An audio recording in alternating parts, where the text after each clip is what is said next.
تمتلئ صفحات الروايات وتضج الأفلام السينمائية بالقصص عن أبطال يناصرون الضعفاء ويسعون لتحقيق العدالة، ويرجحون كفة الخير في الصراع الدائم مع الشر.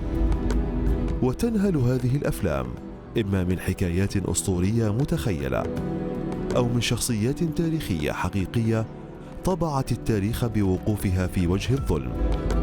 وإلى هؤلاء ينتمي روبن هود، ذلك الرامي الماهر الذي كان يقوم بسلب وسرقة الأغنياء لأجل إطعام الفقراء، وكان في معارك دائمة مع الحاكم خدمة لقضيته العادلة. وبخلاف العديد من شخصيات الأبطال الخارقين، فإن روبن هود ليس شخصية متخيلة لم يكن لها وجود، بل توثق العديد من المصادر التاريخية لوجود فارس بهذا الاسم. غير أن السؤال المطروح هو عن حقيقته، وهل كان فعلا فارسا نبيلا يساند الضعفاء ويقف مع الخير؟ هذا ما سنحاول الإجابة عنه بمقارنة الصورة المتخيلة عن روبن هود مع الصورة الحقيقية حسب المصادر التاريخية. Robin Hood's story has sort of stood the test of time for 800 years. And it's an invented idea that he stole from the rich to give to the poor, and it seems to originate about 500 years ago. Robin Hood, the character never dies. Whether it was true or not, people think it is true. So therefore, it will always be synonymous with Nottingham. He is a symbol of the spirit of the common people rising up to fight tyranny and injustice, to make this world a better place where all are equal and all prosper. What is there not to love about that?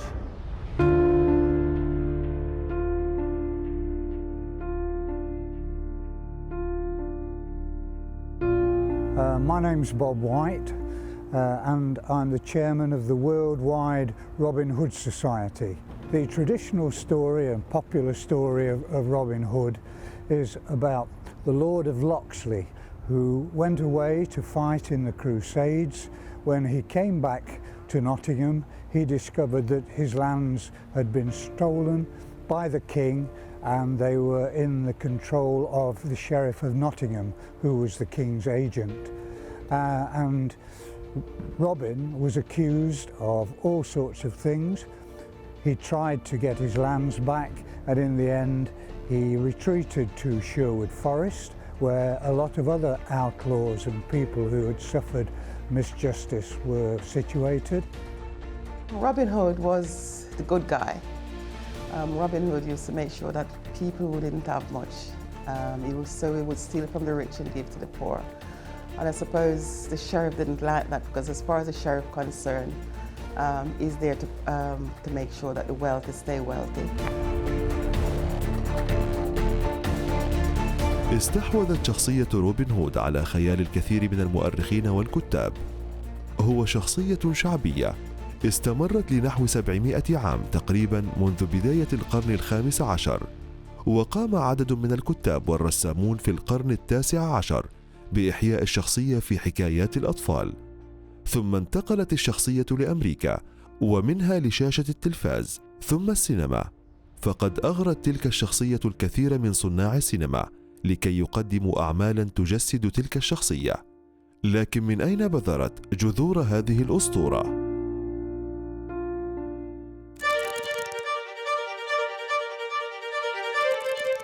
In written terms, it appeared in a publication called The Vision of Piers Plowman. The first mention of Robin Hood is in 1377, and that's in a poem written by William Langland. It's called The Vision of Piers Plowman. And this is the first literary evidence we have of Robin Hood. Which was a medieval story, and in it there is a reference to the friar. The lazy priest. He says in this poem, I do not know my paternoster perfectly as a priest sings it, but I know the rhymes of Robin Hood and Randolph, Earl of Chester. And what he's saying there is that he doesn't know the Lord's Prayer, as he should do, but he knows all the rhymes and the drunken rhymes and the alehouses and the taverns of the real outlaws of the day. So that's the first mention of Robin Hood as a piece of literary evidence, 1377. The stories of Robin Hood have been told over the years by troubadours, and the troubadours, it was well known, they would repeat them, they would travel around, they were converted into plays. So when the printing press came along, it was really obvious that looking for something which was going to make a book that would be popular and selling, the stories of Robin Hood were immediately sort of picked on. And the book that's called The Jest of Robin Hood is the oldest sort of record in printed terms, and it's even still printed today.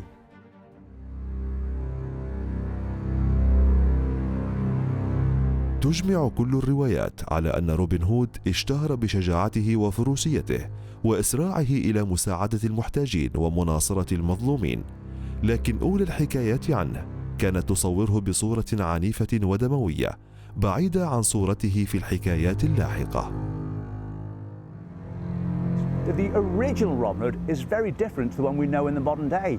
The original Robin Hood tales, the original ballads from the 12th to the 15th century, they're real blood and guts and thunder tales, really violent tales, and they are a reflection of the violence and the slavery that the Saxon people were living under the Norman yoke. Yeah, there were a lot of unsavoury characters around who were robbing people, stealing livestock, all this sort of thing, gladly cut somebody's throat, and Robin Hood was seen as one of those outlaws. And one has to remember he wasn't necessarily the character all the time that people associate with this story that has become the one that we all know. In the ballad of Robin Hood, in The Jest, he's taken to task by the 15 foresters who challenged him to an archery match, and then when he had actually won it, they refused to pay up, and Robin, according to the story, simply took the arrows out of his quiver and shot all 15 of them dead. In the ballad of Robin Hood and Guy Gisborne, who's the bounty hunter sent to kill or capture Robin Hood, well, Robin Hood kills the bounty hunter, and once he has killed him, he hacks off his head, plucks out his eyeballs, lacerates his face with his knife so it's unrecognisable, and he sticks his head on a stick and he carries it around as a trophy. Now, this violent tale, it's shocking to a modern audience, but this is just an example, a reflection of the Saxon lives under the Norman yoke. But this was so popular amongst the common people of early conquest England that these ballads would have been sung to little children as nursery rhyme to sing to sleep at night. Then in later centuries, they captured the imaginations of playwrights like William Shakespeare and Anthony Munday. They added more colour to the original medieval idea. Then as decades into centuries, other writers took up this idea. And it was really Sir Walter Scott who in 1819 wrote Ivanhoe.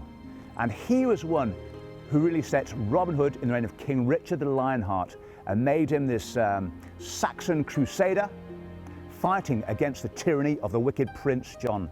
So the modern story is basically it's a creation of playwrights and novelists in later centuries. الغاية في قصص روبن هود ليس تبرير السرقة، ولكن الدلالة السياسية والاجتماعية لها.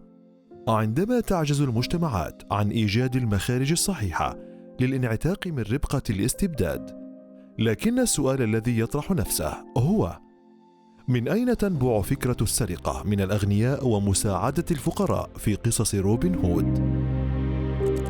I'm a retired researcher and I work at Nottingham University, and I have a particular interest in the study of Robin Hood through the ages. It's an invented idea that he stole them from the rich to give to the poor, and it seems to originate about 500 years ago, because there was a man called John Major, who was a famous academic, who wrote that poor men much good, and what he took from abbots, he gave to the poor. And that's exactly 500 years ago this year. And because John Major was such an important academic, people tended to assume what he said must be right, and I think it went on from there. Of course, the whole world today knows how Robin Hood is a world-famous symbol of charity, how he used to rob from the rich and give to the poor. But of course, that isn't in the original Robin Hood ballads. The actual origins of this come from the May Games in the 16th century, because by then, this idea of this man who lived free in the forest and who was servant to no man really captured the imaginations of the young men of towns and villages. And they would dress up as Robin Hood and with little wooden swords have mock combat plays and bring to life the ballads that they heard their parents and grandparents tell them. They've been passed down from generation to generation. And so, on the May morning of the May Games, any villagers coming to their village, they would stop them, their little wooden swords, waylay them and demand money off them. And these people would give them money, a few coins. This money would be payment to join in with the entertainment in the local village. But this money was alms for the poor. It went to the poor. So Robin Hood obviously got a lot of his money by waylaying rich passengers through Sherwood Forest. One particular story involves Sir Richard of the Lee, and he was a knight and he was captured and taken back, and when he told his story to Robin Hood, Robin realised that he was a really poor knight. He owed money to the Sheriff of Nottingham, he owed money to the Archbishop of York, and to be able to sort of just hang on to his lands, he was absolutely desperate. And Robin, of course, he gave him the money and sent him back up to York, and he was able to pay off his debt, and he was forever grateful for that. And it showed Robin Hood in a different light, and is one of the stories that is often used to illustrate how he did have sympathy with people's positions and was prepared to sort of help them out, both financially and also in other ways.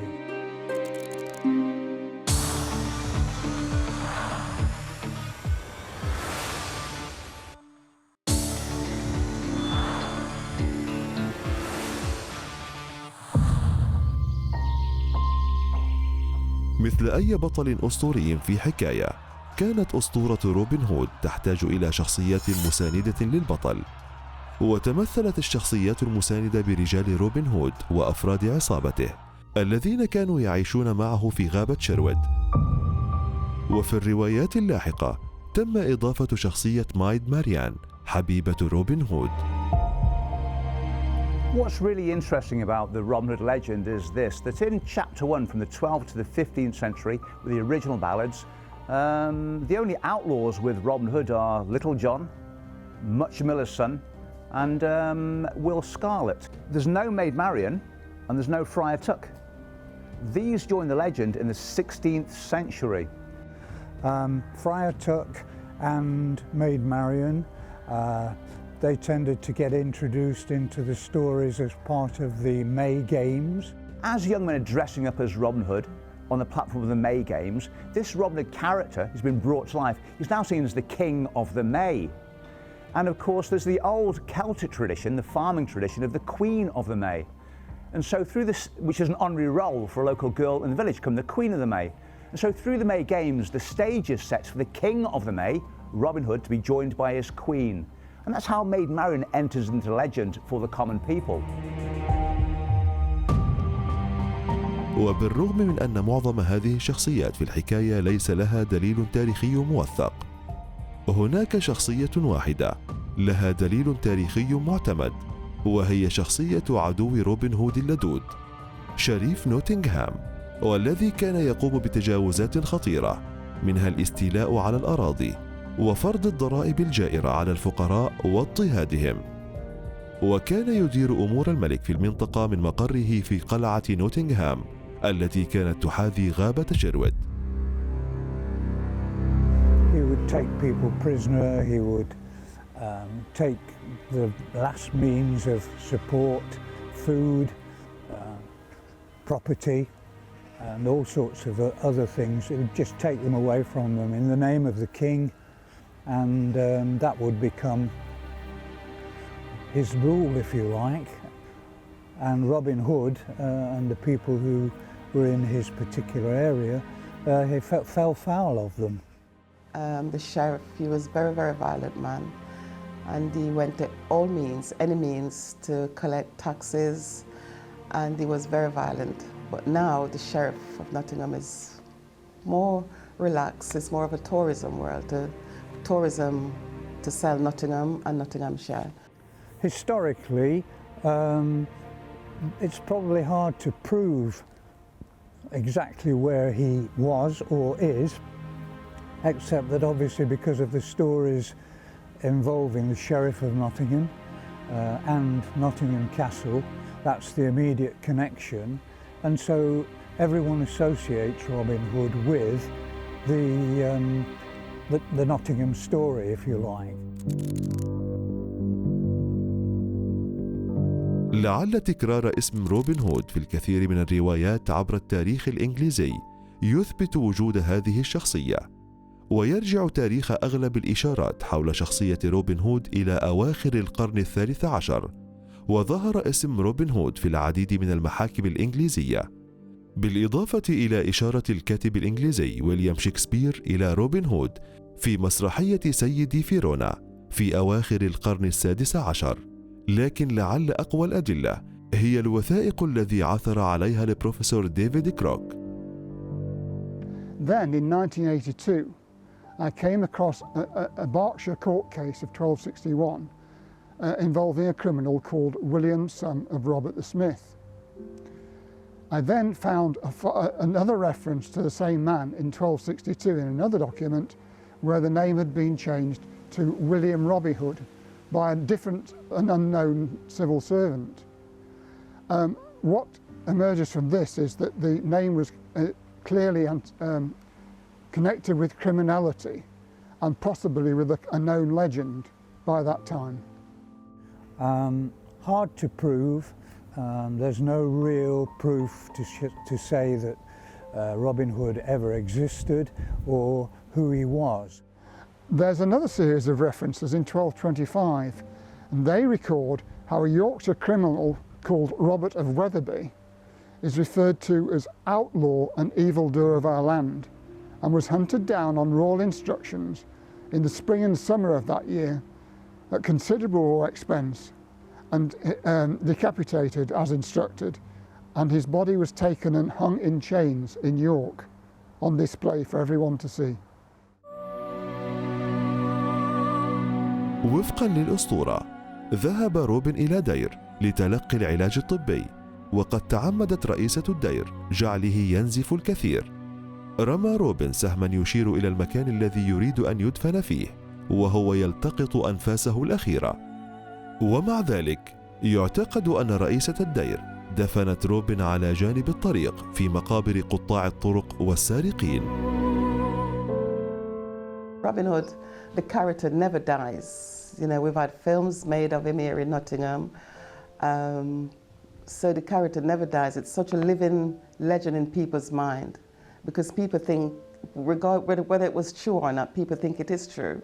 So therefore, it will always be synonymous with Nottingham, and it will always mean a lot to Nottingham. It brings people in. The world needs superheroes. Robin Hood is the first superhero, and the people of Nottingham are very proud of their folklore son, whose name is synonymous with Nottingham across the world. Go anywhere, you say Nottingham, people will say Robin Hood to you. The whole world wants to believe in Robin Hood. The Robin Hood story has sort of stood the test of time for 800 years and is still as strong today. It's the immediate image that everybody thinks of when somebody mentions Nottingham. If you're talking abroad, they say, Robin Hood, yeah. So it's very important. It's a brand. Because he is a symbol of the spirit of the common people rising up to fight tyranny and injustice, to make this world a better place where all are equal and all prosper. What is there not to love about that? تأثير أسطورة روبن هود كان لها بصمة كبيرة في الفولكلور الإنجليزي، وتأثير كبير على مدينة نوتنغهام الذي لطالما عرفت بروحها الثورية. There's a number of reasons why Nottingham is known as Rebel City. The main reason is this. We were one of the first industrial towns in England.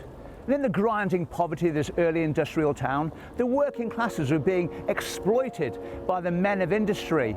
And so there's a lot of social ferment here as the working classes would rise up and rebel against its exploitation. And so in the 18th and 19th century, we were known as one of the most riotous towns in England. The people of Nottingham were always rising up.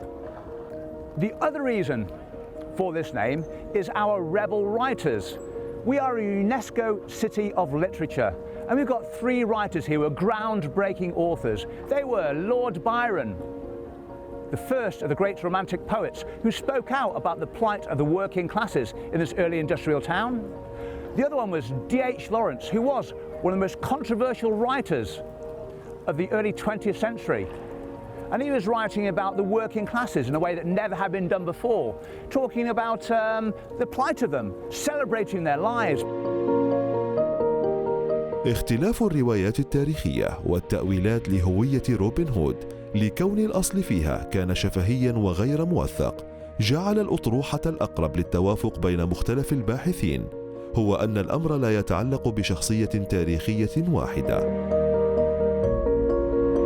أما عن كثرة الشخصيات التي حملت لقب روبن هود فمرده لكون الكثير من الخارجين على القانون كانوا يحملونه من أجل إخفاء أسمائهم الحقيقية، لكن ما ترسخ في الأذهان وما تم تسويقه شعبياً هو أن روبن هود هو ذلك المحارب الشجاع الذي يتحدى سلطة الأغنياء من أجل مساندة الفقراء.